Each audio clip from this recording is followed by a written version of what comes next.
Hello, everyone. Forest Focus as Nottingham Forest embark on a week that could be a catalyst for the Ange Postecoglou era, with an historic game against Betis in Europe and a Premier League match against Sunderland to come. Positive results could shift the mood, however, negative ones would pour further doubt on the current situation. So joining me to discuss how they think it will go and how they're feeling about it all, first of all, is Paul Morley. Morning, Paul. How are you doing? Morning, yeah, I'm very well, thank you. It's a shame that Prutz couldn't join us this morning. I was looking forward to giving him a window into what his world could look like once his Just for Men contract expires, but that'll have to wait for another day. But yeah, I'm good, thank you. He might join us. It'd be very Prutz just for him to rock up at 10:15 or something, but I suspect he's not anyway. But we'll be good. We'll be good anyway with Pete Blackburn as well. Morning, Pete. How are you? Heartbroken, obviously. Big David put a shaped hole in my life this morning. So yeah, gutted. Don't know if I'm really going to be able to carry on. Well, I did. I texted him WhatsApp. Does anyone text anymore? I don't know. And said Pete's feeling a bit fragile. He'd really benefit from you being here, and he's not even shown. So that's pretty heartbreaking for you. Just to pile it on. Sorry, but what can we do? What can we do? Right. Let's talk. We'll talk about the Burnley game, positives, negatives a bit, and then we'll look ahead to what is a big week ahead, I think, and how we're feeling, how fans are feeling, and all that kind of stuff. Paul, kick us off. Thoughts on the Burnley game in general? Yeah, I think you guys summed it up pretty well on the post-match show, which I've caught up with. I think it was, not the greatest point in the world, but certainly not the worst either. I think until last week when Liverpool beat them with a 95th, 96-minute penalty, the last time they'd lost a league game at home was actually against us at the back end of the 2 seasons ago. So they're obviously, it's a very difficult place to go. It's one of those days where the rain was teeming down. You could tell some of the new players that were trying to get up to speed with the Premier League looked like they might be a little bit, perturbed by the conditions they were playing in, the crowd on top of them. So yeah, look, I think it was a solid point. And given all of the sort of stuff that we've had to deal with over the last couple of weeks, it sort of gives us a bit of a foundation to build from. So I was not necessarily cock a hoop about it, but certainly wasn't down the dumps about it. Thank you to Gloucester Red and everyone else commenting on Prutz. Disciplinary procedures will launch after this, don't worry. Although I can't really sack him. I can't sack anyone from this podcast. I need them all desperately. Talking to needing people desperately. Pete Blackburn, what did you like? What worried you on Saturday, if anything? I didn't find an awful lot of it worrying at all, to be honest. It felt, personally, I thought it was quite a positive performance overall. I think Paul's made the case really well for why we shouldn't have been going into that game expecting an easy, comfortable win. I think Burnley, you don't have to watch that game against Liverpool to have a good sense of what you were up against. And actually, I thought we tested them an awful lot more than Liverpool did in that game.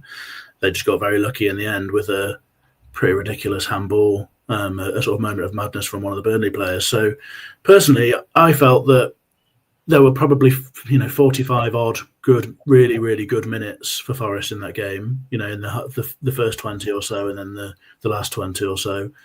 I thought we started to see the shape of the team coming together and under what the new management will want. And it's worth stating that it is enormously different to anything we've seen at Forest for quite a few years. And having only had a week and a half or so to put that sort of thing in place, I think there were plenty of positives to take from that. We saw obviously Zinchenko inverting and giving us something like a box midfield where we hopefully be able to really dominate football matches. And there were good moments of interplay between the centre mid, particularly that one moment where Anderson, Gibbs-White and Luis all combined and then the back were shot. There was a few moments like that had me getting quite excited, to be honest.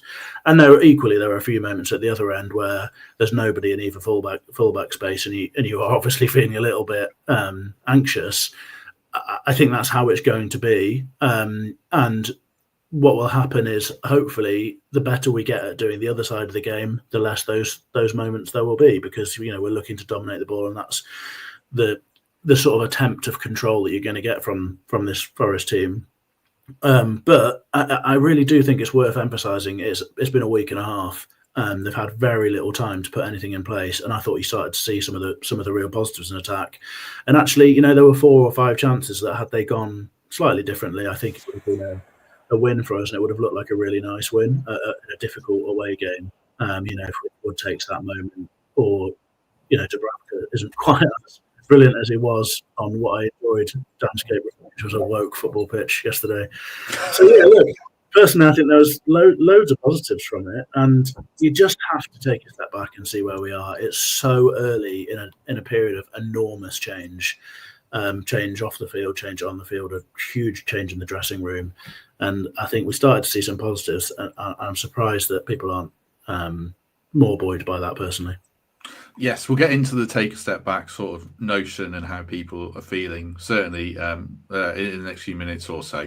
Just in terms of the fundamentals of what we might see with Ange, Paul. I don't know how you ever say this name from this person who's commenting. Dionysia X? I don't know. Sorry. What worries me is 2 fullback shaped holes going forward, high risk football. That's probably one of the things that we might consistently see under Ange, especially the Zinchenko tucking in type thing, inverting if he's going to be here. Is that going to make you nervous? Something we're going to get used to or not?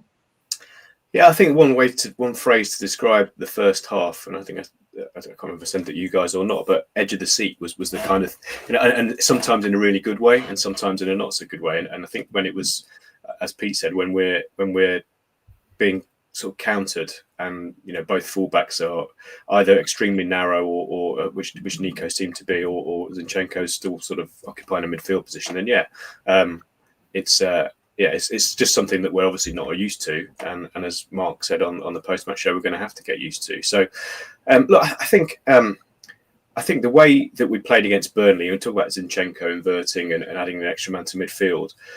Possibly in some games we're not necessarily going to see that. Burnley is a game that we wanted to impose ourselves, and we wanted to go there, have more possession. In a game, against, I know it's obviously gone now, and you didn't play against Arsenal. We obviously didn't play like that, and arguably, in a couple of games' time when we go to Newcastle, we're probably not going to have as much of the ball. So it assumes Zinchenko starts that game. The back four is probably what it was on Saturday, except for Murillo and for Morato. You probably potentially see a bit more of a traditional sort of back four setup. So I think, again, like Pete says, just so early, we've got to give it time to see how we approach different games, different profile of games. And I think, by and large, we went about Saturday in the right way. And as I say, I'm sure we'll get onto it, but, there was a couple of 7 times out of 10 chances that either Chris Wood or Bakwa sticks in the back of the net. And if one of those goes in, then we're all talking about a very good result. So, yeah, like I say, it's moments that we're going to have to get used to on the fullback side of things. But as I say, it may be that we approach games slightly differently depending on the opposition. There were also, Matt, there were also some things, so I was going to say originally, that there were also some things that we saw that I thought were really positive in terms of sort of extra facets to the game that we've just not had for a long, long time. So the obvious one is Zinchenko and Douglas Luiz being in those central areas brings us a real sort of calmness in possession that we haven't had since we've been in the Premier League. We've talked so long about having those games where we're expected to do some damage because we're the favourites, but we've just really not been able to do that. And I thought you saw early signs of those players linking up with the ones we already have and bringing a real sort of element of potential penetration in those times where we are, facing a defence that is camped with the ball behind the ball. So I think that's a real positive. The other thing is we started seeing shots from distance as well, which is a string to the bow that we just haven't had in the Premier League at any point, I don't think. And when when players have tried it, it's been a Gibbs-White or someone similar who is just not their game. So it feels to me like there's, just a few little bits falling into place that show me that we can become a more varied football team, a football team that has more avenues to score goals. And eventually I think that will bed in and it'll overcome the issues like the loss of Elanga or whatever. And hopefully we'll start seeing some real progress on that front. Paul H asked about news on Murillo. I didn't hear Ange after the game, but before the game, he said he'll definitely be ready for Europe. So we'll see if that holds true. But if he's not, then I would really hope he's back for Sunderland anyway. Sort of leading on from that, Pete, two questions. As Paul references Zinchenko role, say we go to Newcastle in 2 weeks, would you hope he'd be more pragmatic in how that role's played? Because if you put Elanga in a huge gaping holes, then that is a problem to me. And secondly, the centre backs were interesting. I think Milenkovic was really good actually, and might Yep. surprise me and a few others of how adaptable he is. And Morato, I saw a comment from Brucey saying he thought Morato did well as well. I must admit, he still makes me pretty nervous actually when he's on the ball, and if he can really do it in this system. But defensively, I think he's done pretty well. And his yellow card, as Brucey said, actually was harsh. I don't think he touched him. What are your thoughts on centre halves and that Zinchenko role in tougher matches on paper?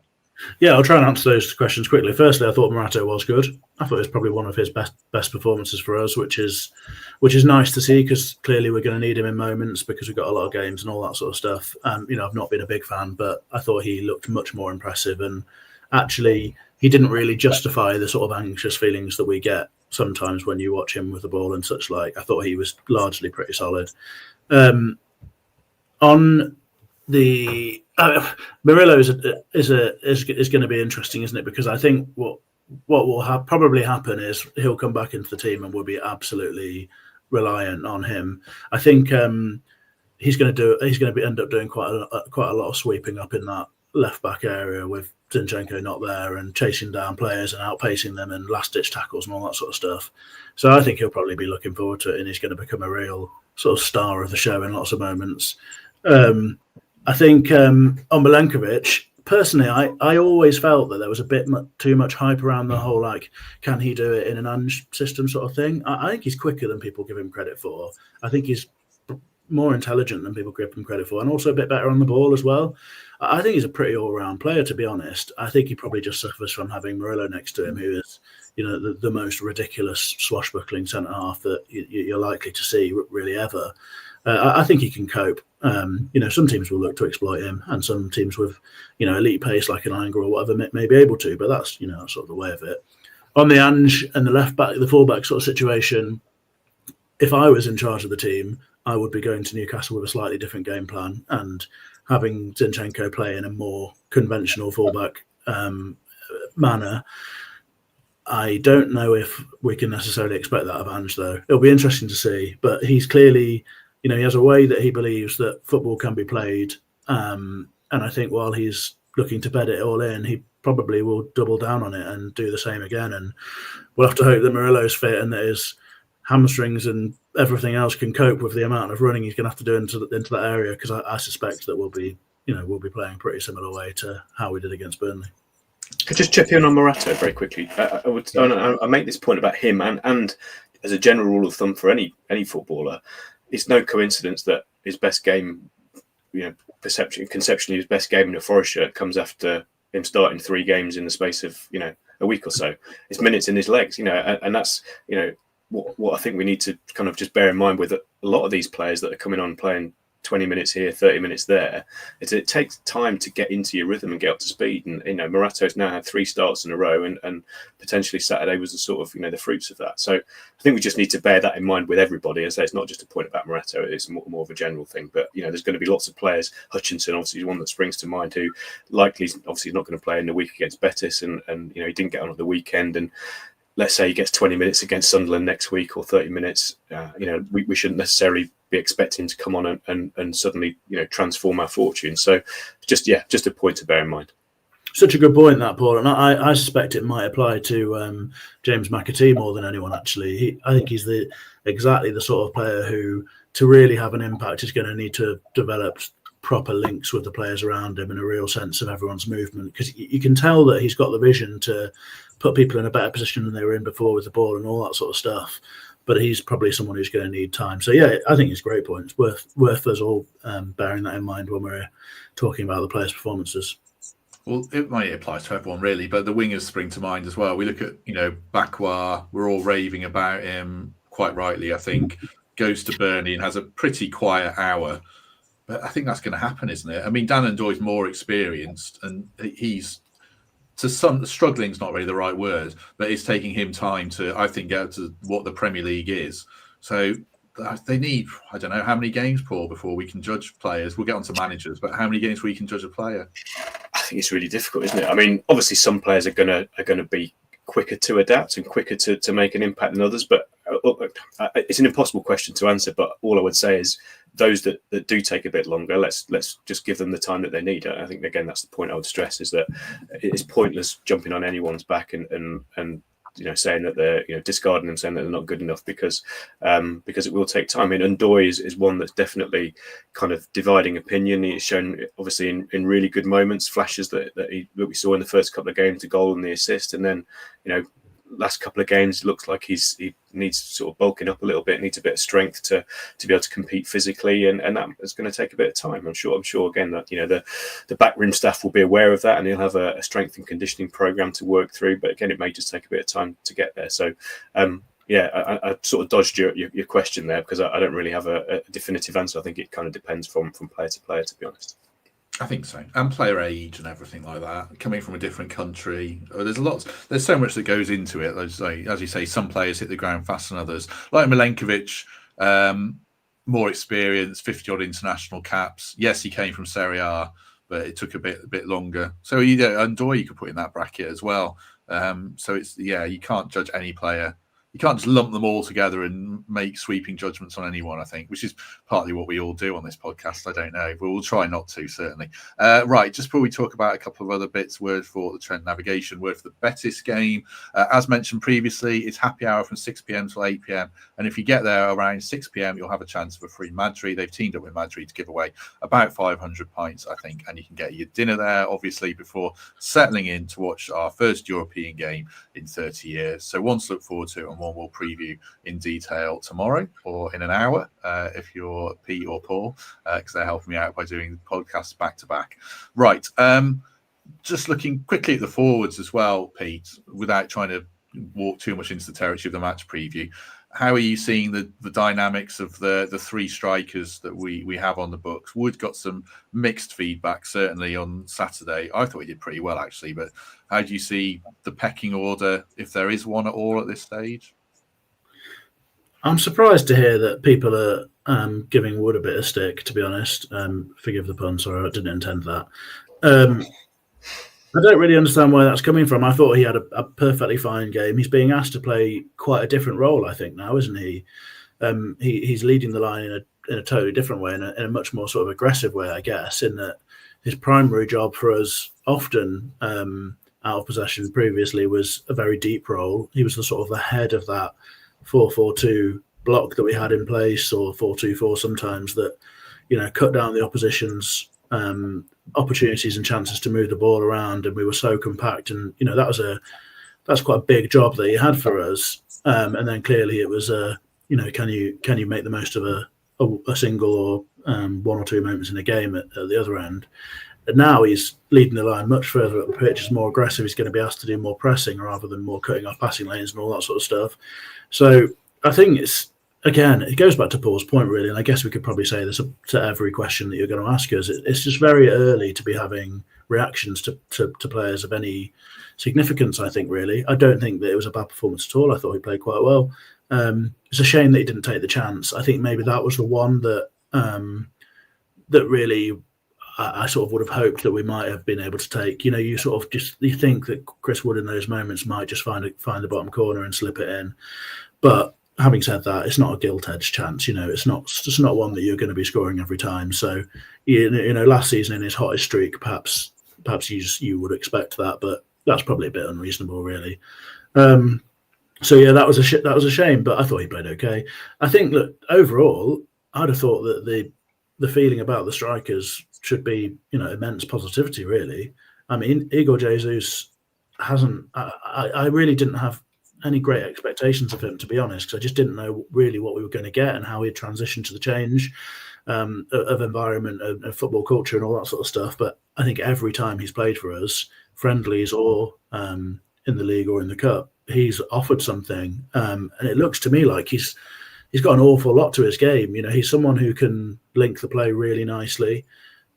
He's also a threat in the air, and he looks like a proper poacher as well. And you don't get that sort of completeness in many strikers, I don't think. So he does look like he's got a bit of everything, and he's someone who can absolutely threaten Chris Wood's place. And to be honest, I think the same about Callum Wendo, who he did a decent job coming on in that sort of wide right position, where I guess really in an Ange team his job is to sort of attack the far post and try and take that moment to score a goal, which again, nearly came off and would have changed the narrative again. But I think in time, Callum Winder against sides who come to attack us and look to dominate could be an enormous threat, because you saw in the Swansea game and in the moments that you get of him that he's someone who can time a run in behind, who is going to be able to finish and looks like a real bright spark. So, I mean, between the three of them, I think we've got a bit of everything, really, and it's a tremendously fortunate position to be in.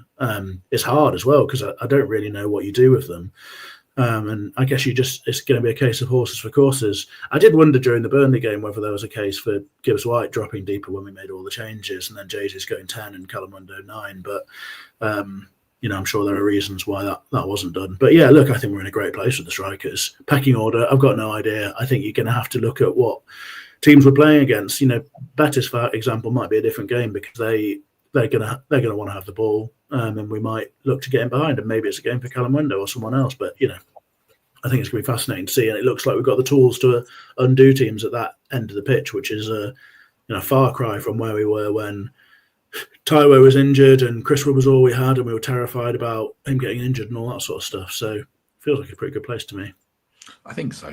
I'll put this comment on the screen from SJ. Quite a lot of people are saying it the last bit. The style Ange wants to play, Jesus suits much better. I can see why people are saying that, Paul, because I guess Ange wanted Solanke when Harry Kane left to be his striker.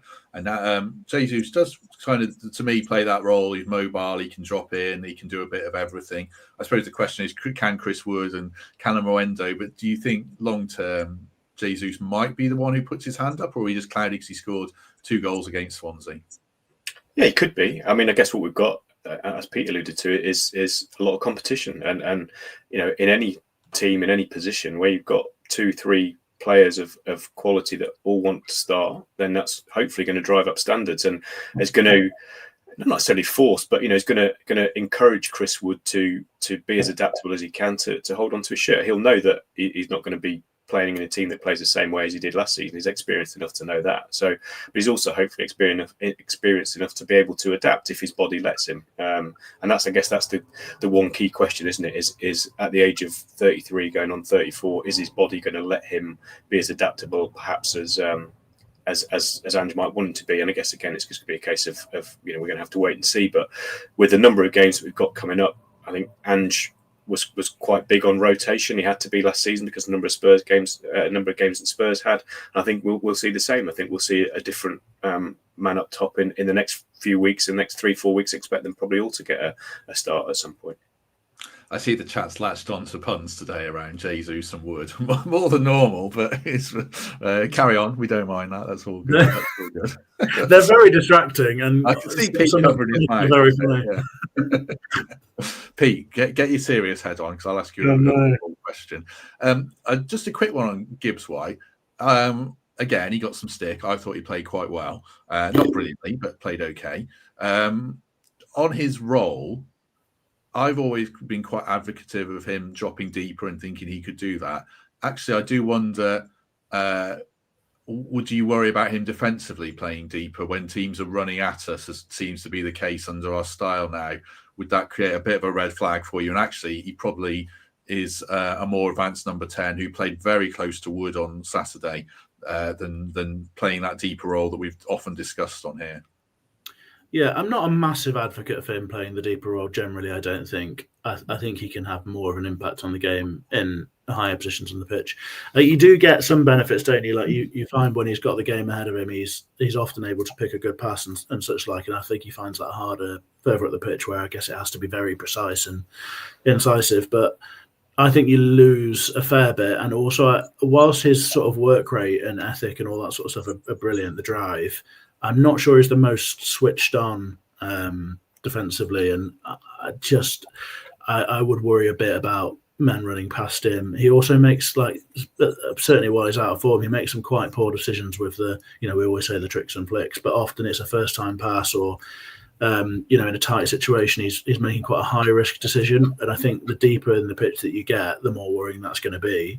And it's going to be even more worrying if we've also got no one covering in fullback positions and it's just Murillo and Milenkovic. And once you make a poor decision in that deep central midfield area, you're pretty exposed. So I think it's right to have Anderson, Zinchenko, Luiz in those slightly deeper roles, although Luis ended up becoming a second 10 for quite a bit of that game, which is fun, because those are players I think you can trust to make good decisions in progressing the ball. Having said all of that, again, I'm going to repeat myself really. I don't know why Gibbs-White's getting a load of stick. He's obviously had a couple of really poor games, but I don't think he was particularly poor against Burnley. I thought he was absolutely fine. He had a couple of decent moments. I just sort of wonder, do we really have to give players stick? Why are we doing this? I know it's sort of like an endless tale in football, but right now it just feels to me like we should be having a big reset and giving everyone a clean slate to go again, really. I don't see any benefit from these sort of crystallising narratives around players and indeed the manager, where people who've seen a bad performance or two, or have got sort of preset opinions, are just allowing them to form ever stronger and then sort of patting themselves on the back when it goes wrong again. It's just, I just don't really understand the motives or the reasoning behind it. Gibbs-White's done plenty for us in a Forest shirt, and I think he will do again. I just give it a bit of time. He could be an enormous beneficiary of the change of style, and I think as it all beds in, I think we'll see that, and he'll contribute enormously this season. So I just think maybe just get off everyone's back for a bit. I put Matt Powell's comment up because he's right about Solanke. You could argue whether he's successful or not under Ange. He had a bit of injuries. He mentions players at Celtic, Kyogo and Maeda are the other ones, but I don't see enough Celtic to comment, which is probably another position of Ange naivety, that we just judge everything on the Spurs 2 seasons and really 1 season around Ange. So how are you feeling about it all, Paul, in the sense that I put in the notes, do we all need to take a step back and calm down? And then I'm worried that we're venturing into telling people what they should feel and all that stuff. And we should, I don't think we should really do that necessarily. So how are you feeling about it all when it comes to expectation versus what Ange is doing versus, I guess, recalibrated expectation? Because we all went into this season feeling super optimistic, and now are we having to take a step back and all calm down a bit, and that can be frustrating. A big long question about how you're feeling about it all. Yeah, I might give you a big long answer as well. Look, with 5 games, do be careful, Paul, because Rusty Warrior Brian in the comments wants us to use one-word answers to make this a very nice short podcast. So do try not to go on too long. I'll try and be as succinct as possible. But in reality, as we said, look, we're 5 games into the season. We're 2/3 games. It depends on where you really count, and just starting into his tenure. If you want to look for negative narratives, then they're definitely out there. So I'll give you 2 statements, both of which are completely true, but both talk into a very different narrative. And that is, after 5 games, we're 3 points behind Sunderland and 2 points behind Leeds, right? So that's narrative 1. Also, after 5 games, we're 2 points ahead of Villa, level with Brighton, 1 behind Newcastle and 2 behind City, which is again a very different narrative depending on how you want to look at it. So it just depends what your mindset is. And I think in terms of Ange, the way that I'm looking at him, and obviously that point was about the season as a whole, but where I'm looking at Ange is, I see the Arsenal game and the Swansea game as essentially a 2-game mini pre-season that he's had in 2 games, which obviously the results are not unimportant, but in the grand scheme of our season, those 2 games are arguably 2 of the most inconsequential in terms of what the result is. We probably expect that we're not going to go to Arsenal and win. We haven't done that since 1989. We didn't do that with Nuno last year. We didn't do that the year before. So that was a game that Ange had very little opportunity to have any influence over, other than to use it to look at 14, 15, 16 players and get a look at people. So and he did it pretty much the same at Swansea as well, with a different lineup. So over the course of those 2 games, I think he's seen 23 players play at least 45 minutes. And he's effectively got that, that window to make a snap judgment on, right, okay, who do I think is going to best serve the way that I want to play football at this football club? And for me, Burnley is we judge Ange from Burnley onwards, and I think that was steady-ish start. We've all talked about the game. We don't need to go back over it, for all the different reasons. Burnley's a difficult place to go and all that sort of stuff. A point is not a bad start, I would say. And that, for me, is where Ange's, where we can start to judge Ange from is Burnley onwards. And, there's obviously the next league game, if we were to talk about what's important, is Sunderland at home, where you would think and hope that is 3 points available, but again, like I said, they've had a good start. They're sitting 2 points off second. So again, you can spin the narrative however you want, depending on which way you want to look at it. But personally, I think we should reserve judgment. I think we are by no means in crisis. Yes, we're in flux, but by no means crisis. And the only way not the only way, but to give ourselves the best chance of making this sort of crossroads go in the right direction is for all of us to be behind it and be positive as much as we can be. I spoke to the Sunderland opposition fan this morning, Pete. It's a good listen. He was a good lad. One of the things that struck me is about, this is less like fans not at the ground, but fans in the ground. He said very quickly within games, if it's muted, if it's anxious, if things aren't as they were for Forest last 2 seasons, things can spiral on the pitch, and you can be 3-0 down in half an hour, and it creates a vicious cycle. And he was talking about what happened at Sunderland. When we come to play these games at home under Ange, no matter what we feel, and again, I think we'll be told we're telling people what to think, but it's kind of stating the obvious that the home atmosphere, it does have a factor to play, actually more than it has done for quite a while, I think. Yeah, look, I don't really understand this argument about us telling people what to think. I mean, this is a podcast for us to have a chat about our opinions on things, isn't it, essentially? And if you like them, then cool, and if you don't, then that's fine. Your opinion is as worthwhile as mine or Paul's or Matt's, whatever. But I'm not here to share your opinion, because that's not what mine is necessarily. So, look, the way I feel about it is I'm worried in the moment right now. I'm worried about where we're potentially going as a fan base, and I hope it's not just overreacting to what you sort of see and hear online. And actually, I've sort of removed myself from a lot of that the last week or so, because it has been quite toxic, I think, at times since all the changes. But my worry is that we might become one of those fan bases that in the last few years we've actually been able to sort of sneer at a little bit. Those West Ham fans who never create that environment for a manager or a team to succeed, or the Everton fans through those dark recent years where they were constantly on the players' backs from minute one. The Leicester fans under Cooper, I worry that that's potentially where we're going, in that we seem to have moved to this state of waiting for the team to impress us and waiting for Ange to get it right. And actually, a lot of people have come into a new managerial appointment with a lot of negativity and a sort of sense that it's not going to work out, so why support it? Personally, I just find that a bit odd. I know that a lot of people didn't want Ange to be the manager, and frankly, it wasn't the choice that I would have made in the moment. I had similar concerns to other people, particularly with no pre-season, frankly. I mean, that just feels like a big ask to bring in someone who's got to enact a lot of change without that time to do it. But it is where we are now. It has happened. And I think, it's perfectly legitimate to be a critic of the club or the players or the staff or whatever when things are poor, to dissect what's going wrong. But to give a new manager and his staff working without a pre-season, with a squad that are alien to each other and with 30 new signings and all that sort of stuff, like no time whatsoever to try and build something, just feels really unfair and frankly counterproductive, I think. Like I've said so many times on this podcast, and people get bored of it, no doubt. But at our best as supporters, we've contributed massively to this journey we've been on. I think if you ask anyone at the club, if you ask the players, they'll all tell you. I go back to that night against Sheffield United. We were massively under the cosh, and our response as fans was to sing Forest Are Magic for what felt like an absolute eternity while the City ground rattled and shook under our feet. It was awesome. And I've no doubt whatsoever that we carried the players over the line that day.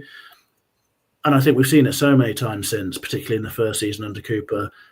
We forced change in the minds of the hierarchy and the ownership by asking them to keep Steve Cooper in a job that first season when, managerial change at that moment, it's such a febrile, fragile moment, could have been catastrophic. And it worked out. We stayed up. same again with Nuno. Like there was a lot of disappointment about him getting the job, and people like pointing out to me that I said that it was sad or whatever when he got the job. But we all moved quickly, didn't we, to being incredibly supportive and built those bonds. And again, I think we spent a lot of that season carrying them over the line. So I don't know whether we've changed, whether it's the Ange effect that's different, whether people just have such a sort of snobbery about him or preconceptions or whatever. But it feels like we can do a much better job, and that we've got such recent evidence of how we can contribute, that's where I would like us to be. I don't want us to veer into being those entitled fans who've been in the Premier League too long and just expect it and then don't help with the environment and with the players. So that's sort of where I'm at with it. I think there's every reason that we could create another bond with this team, with really exciting footballers and a manager who does things in a potentially exciting way, even if there are some concerns about it. So look, I'd really hope that we can all try and get on board with that and just give it some real time, because it's much better if it doesn't work out in the long term. It's much better to say that we've all given it our best rather than to be patting ourselves on the backs because we got it right. That's where I'm at with it. I guess it all boils down to this, Paul. Points and winning results, TC. So that's literally all it takes. And I do think that's mostly true. Well, it is true. I mean, and this week is a big week where that could start to happen. Europa League points and a very, very big game against Sunderland. This is a week that could really turn the mood and the narrative in the right direction, potentially. Absolutely. Look, we live, I mean, Pete's just given a really good monologue there about the way that football fans behave, and not just fans of our club, you reference other clubs, but we live in a world where instant gratification is kind of what we seek in every walk of life. I mean, you don't even have to go to the shops nowadays. You click a few buttons and your shopping can be at your front door in half an hour. That's the world in which we live in. And I think that whole desire for something instant is transferring itself into the way we judge and watch our football teams and football players. So it's a difficult one to sort of separate from reality, because as I say, we all just want this instant gratification. We want results. We want the football team to be winning. This week is a good opportunity to, as I said before, build on something that we got at Burnley on Saturday. Betis is going to be a very difficult game. I know we've got a different pod to talk about that. You know, they're flying high, and I watched them on Friday evening against I think it was Sociedad. They won 3-1. Looked a pretty good team. So by no means is that going to be an easy game. As we said, Sunderland, have made a good start to the season. It's a game that I think we should win next week, and I think we can win. And I think if we do, we're all sat here in 7 days' time, possibly feeling a little bit different and saying, okay, yeah, look, let's go with this. Things are moving in the right direction. So, like we said umpteen times already on this podcast, we're just going to have to give it time. And I know that's not easy, but that's the reality of the situation. Yeah, Sunderland's a massive game. Sunderland's a bigger game for me than the Betis game, because I think we can lose in Betis and still win the Europa League. Obviously, we can lose to Sunderland and still have a good Premier League season, Pete, but it feels like if we win that one, it opens up some doors, even with difficult fixtures to come. So is that the massive game for you or not? It's a really big game, but I really don't want to pour the hype on it, to be honest, because I don't think you can avoid that, can you? I think whether you don't want to pour hype on it or not, I think there is hype on it now. Well, I mean, I can avoid it because I'm not going to pour any hype on it. So I don't know. That's how I feel about it. Look, obviously, it would make a big difference if we won that game. It would start to turn people who have negative narratives, and it would bring a feeling of positive change and growth and all that sort of stuff. But you have to always remember that football is a game that is decided by very, very, very, very small margins, to quote former manager and all that sort of stuff. But it's true, right? A goal is enormous in football. It's not like scoring it's not like a basket in basketball where it's almost irrelevant to the end score. It only takes tiny mistakes or tiny moments of genius to win a football match. So look, it has to still be about the performances at this stage of the season. It's far too early to be doom or gloom and to be putting all the pressure on one football match. Obviously, it'd be enormous to win it. And, I think that you'd hope that sort of 5 times out of 10 we win it, 3 times out of 10 it's a draw, a couple of losses maybe. So you'd hope we're favourites, and I believe we've got the team to, assert that dominance on the game and hopefully get a result. But that's not how football always works. And as long as the performance is right, I think the results will come after that. But yeah, like you say, it's obviously going to be a big deal for lots of people, and I can't influence that. So fingers crossed we can get a result. It's going to be a hard week, I think. Going into a Sunderland game with a lot of expectation and a Betis game that is a hell of a baptism of fire in Europe, really. They're a proper side. So tough old week, but also you have to look at all these things as opportunities to make moments and sort of start showing what you can be as a team, I guess. And I'm sure that's how they'll be feeling about it. Yeah, they're an interesting team, Sunderland, because I do think you've got to you've got to believe you can beat those teams who are probably going to be in the bottom six, Paul. That's not an unreasonable thing. If you're going to have a decent season, you probably need to win more of those games than not. But Sunderland, I watched them against Villa. They're quite compact. They're very athletic, and they've got a long throw, and they'll lump it in to like Ballard and guys like that. So, they're going to be an interesting test of where we're at. Do you think? 100%. I think we've seen that this season. This season does not feel like the last two in terms of the three that come up are going to just be 6 points and in the bag home and away, and you move on and concentrate on the other teams. These teams are, the way they've gone about it. Sunderland effectively they followed the Forest blueprint, didn't they, in the summer, and spent big and got lots of players in, and that's gonna you would think a bit like when we were under Cooper, it's going to take time for that mold to gel and for those players to get used to playing with each other, much like we have at the situation at the moment. But they've started off really well, and I think one of the things which has really helped them with that, talking into Pete's last point, is particularly at Sunderland, is the home support, the fans. They've obviously behaved in a very similar ways, a lot of similarities with how we were when we came up in that first season, and that's carried them to some really good results at home. On the road, they lost against Burnley 2-0, so that gives you, I guess not say give me hope, but it makes you think that they might be a slightly different prospect away from home than they will be at home, and the fact that we've got them at the City Ground next week gives me enough cause for optimism that despite all of the flux that we're going through, that we should be good enough to beat them next weekend, and I say hopefully 3 points, and we're having a really positive conversation this time next week. Before we move on, a word for global telemetrics, and a question that I know Pete is going to absolutely hate, so buckle up for that. We'll see you in 30 seconds. Global telemetrics, stolen vehicle recovery. Team's been deployed over 45 minutes ago, where the owners woke to find his vehicle missing. We're here with the vehicle, we're just waiting for the owner to turn up now. All locked and secure. Mercedes GLE. One of the reasons why we say it pays to invest in security. Protect what's yours. There we go. A very nice Mercedes, nicked on a Saturday, recovered on a Sunday. So good work as ever by Global Telemetrics. Do check out the link in the description if you want to protect your vehicle. Right, this is an exercise in psychology as much as anything, although you can't answer the second part until after the week ahead. Paul, right now, as we sit here, what percentage chance do you give this whole Ange thing working out positively as we hope? I think if it was solely based on Ange and the players getting it right, I would give it a pretty decent chance of succeeding. But I think, as we said before, I think they need us along for the ride as well in order to give it a better chance of succeeding. So if you throw that all into the mix, I would say I'm going to be positive and give it a 67% chance of working. I can't believe Paul's let you get away with this question. What does success mean? Well, I don't know. You have to calibrate that yourself. I don't know. Well, the question's a bit futile if I'm answering a percentage. Let's say success means him still being there at the end of the season and us finishing in the middle of the table and having a decent run in Europe.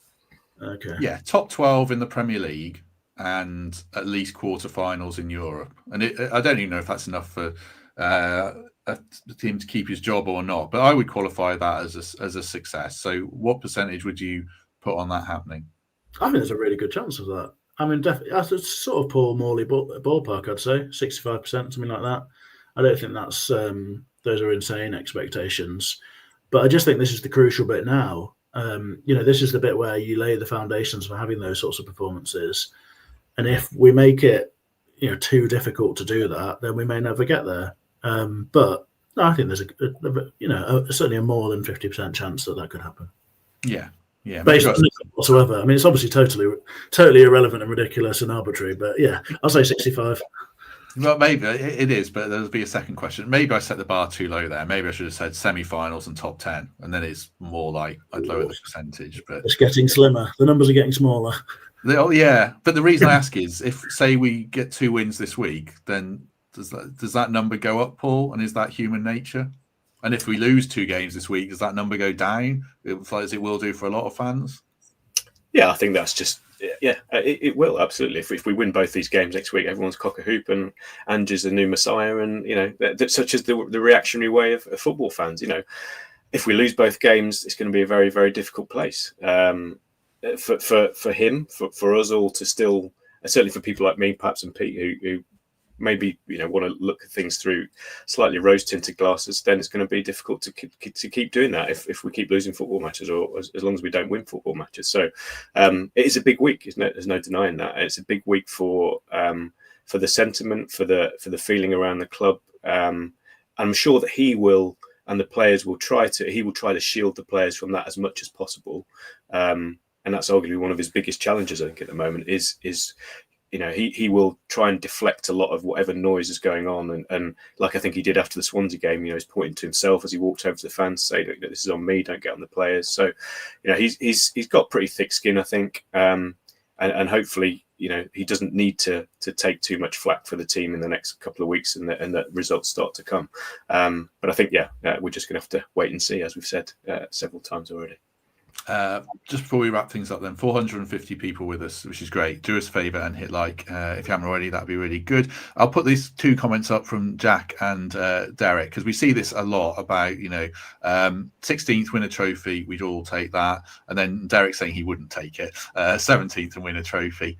I suppose the point for me, Pete, is I don't think it would ever get that far, because I think the owner would pull the trigger on a managerial change if we're any near a relegation battle, because I don't think any of Spurs were never realistically going to go down, especially last season. I don't think this will happen, but if it's looking grim, we're a team that could really get sucked into it. So the whole 16th and win a Europa League trophy kind of thing, I don't think is ever going to be a factor for us, or do you think it might be? No, that seems unlikely, I think. And I don't think that would necessarily be the owner being trigger happy either. I think if we were in a position where with this squad we were in a relegation battle, I think you probably have to take action and probably bring in a manager who was much lower risk, really, because clearly the whole style of play that we're talking about implementing here is, it's a lot harder to do than what we've seen from previous managers. Not to diminish those achievements at all, but it is bringing risk into the game. You're moving towards chaos from control, and that isn't easily done. So, I don't think you would be able to take the risk if you were coming to the business end of things and you're in that sort of position. I mean, I guess ultimately it wouldn't be a bad season, would it? Because you'd be in the Champions League, you'd have had a hell of a journey around Europe, and then everything resets next year and it's fine. But it'd be some pretty grim watches for us in the Premier League if that's going to happen. Would you, Paul, take... again, this depends on how things go in the next few weeks or not. But if I was offering you right now, you finish above the promoted clubs, Wolves, West Ham, Brentford, which would be 14th, I think, and we had a good run in Europe, would you take that right now, or are your ambitions higher? I think that would still represent a bit of a disappointment. I think, again, if that was tempered with a win in the Europa League, or indeed the FA Cup or something like that, then I think you'd probably say on balance that you would probably take that. I think really for me, the team, and I'm sure the owner will have his ideas about where he thinks we should be finishing, but it feels like we should be finishing in the top 12, let's say. I think anything less than 12th would probably be a disappointment league-wise. 12th might still be a disappointment, but again, depending on what other context is around it with cups and stuff like that. So, I think we should be aiming higher than 14th, but clearly if we did finish 14th and, have a trophy, it would still be a season that's decent. And again, it's just, we're all wrestling with this sort of, what should our expectations be in our head, right? I mean, if you said that to me 12 months ago, take finishing 14th and a run in Europe or a run in the FA Cup, I'd have snapped your hands off for it. But we've all got sort of sucked in, on the back of a season that none of us expected last season, to suddenly be where we are, thinking perhaps that we are, one of the elite clubs now, or certainly one of the more established. We talked about on here, what does the owner want? I think for me, he definitely wants, his long-term plan is for us to be in that bracket with the likes of Villa and Newcastle, and on the coattails of the big six. Whether we get there this season, I think is going to be an incredibly difficult ask. So yeah, I don't know if I've answered your question there or not, but 14th would probably represent a bit of a disappointment. Not the end of the world, but a bit of a disappointment. There is going to be a reckoning at some point where we don't have the sort of Premier League season that fans hope we do, because it's really, really hard, and you can't just keep replicating progress in league positions in the Premier League, because we're basically hitting a wall from where we did last season. It's very, very hard to break that down. And I think there's inevitably going to be moments where you're in the bottom half and you're sort of worried about the future and such like. And I guess those are the moments where we'll have to sort of learn to calibrate our experiences and our perspectives as Forest fans, because it's all very new to us, isn't it? And so far we've just come up and had this brilliant story of progress, relatively steady progress, really. But it's not always going to be that easy, because it gets harder, and it looks harder this season than ever potentially. So yeah, we will have those reckonings, I think, but hopefully it's not this season. Yeah, it's interesting to see people in the chat about what they're saying. There's also the dynamic of what the owner thinks this team can do and what it should do, and all that's always at play. Just before we go, do drop in your predictions or what you take. I'll just read a few as we wrap things up. Paul, any final thoughts? Anything you want to add before we go? No, not really. I just kind of echo what we've all said. And just to some of the comments about us, people not being able to have different opinions. Absolutely, people's different opinions are 100% valid. And like I tried to say, we live in such a world where instant gratification is something that we seek in all walks of life. So it's understandable that people want things to work straight away. And I don't look down on anybody who thinks that. I just personally have a slightly different opinion in that things take a bit of time, but that's not to say that people who want things quicker are wrong or wrong to want that. Look, one thing that unites all of us is we want the best thing for this football club, right? Everybody, we want to win every game, we want to win every trophy, but we all know realistically that's not going to happen. So we just got to stick together. I think that would be my one message over the course of the next few weeks and months. There'll be highs, there'll be lows, and if we try not to be too reactive either way, we'll probably give ourselves the best chance of A, enjoying ourselves, and B, the team succeeding.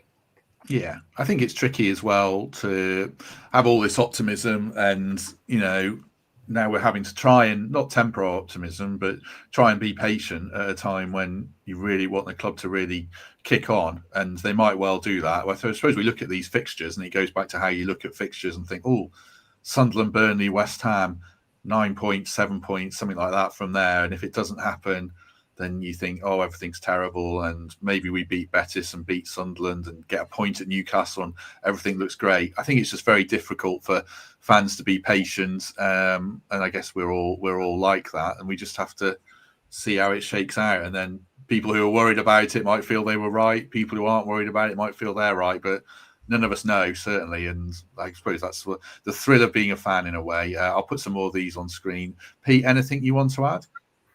No, just on that. It never works out that way, does it?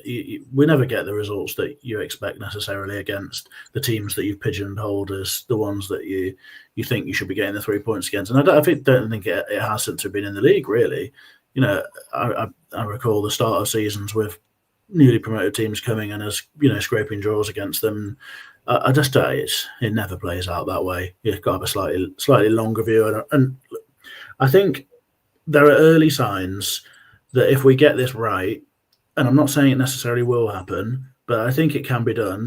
There's definite progress to see in that last game. If we get it right, we could potentially take some teams apart and have some really, really good games with some real fun. And it will be hairy at the other end, and it will be sometimes problematic, and we'll probably have some post-match streams where we're properly tearing our hair out. But I also think that there's potential for some really exciting moments that stick with us for a long time. So that's all I'd say, really. I think we just need to try and make sure that we've given everyone involved the support they need and the time and space to see if we can get to that position and see where it takes us. I think we should leave it there, despite that slightly ominous comment from Robert warning us not to end the stream. But I think we have to, Robert. Can't talk forever. Right. Do us a favour. Robert can. Robert's made a prediction as well, so there you go. Thanks, Robert. Right. If you've enjoyed this, do us a favour, hit like, hit subscribe, consider membership or Patreon, or a lovely 5-star review on Apple or Spotify would be great. There's the video just showing up completely late as normal. Right, we'll be back tomorrow with the match preview, which these guys are going to helpfully record imminently with me. Wednesday, post-match show with Adam Summerton and hopefully Lewis, and hopefully live from the ground if everything comes together. Probably nothing on Thursday because I'd like to see Seville a bit, but we'll see how that goes. And then we'll have an opposition preview on Friday. So there we go. Paul Morley, thank you very much. Thanks very much. See you soon. Pete Blackburn, thank you very much. Thank you, and safe travels to everyone who's heading out. I hope you have an absolute whale of a time and represent us with great gusto. I'm sure we will. Right. Have a good day, everyone. If we don't see you tomorrow, we shall see you soon.